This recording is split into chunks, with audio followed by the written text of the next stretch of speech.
Derrière une demande de mort, c'est souvent le désir de vivre qui se dit.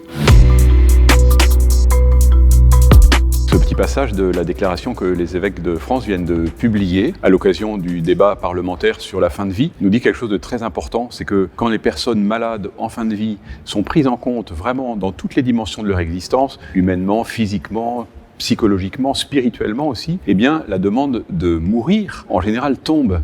Tous les soignants le disent. Et un très intéressant sondage Opinionway de 2022 montre que les Français ne demandent pas du tout majoritairement l'euthanasie. Quand on leur demande qu'est-ce qui est le plus important pour vous à la fin de votre vie, la première réponse c'est ne pas être seul, être accompagné. La deuxième c'est ne pas souffrir. La troisième c'est pas d'acharnement thérapeutique. Alors être accompagné, ça dépend de nous tous. Mais ça dépend aussi des services de soins palliatifs. Pas d'acharnement thérapeutique et ne pas souffrir, la loi Claes-Leonetti le permet aujourd'hui.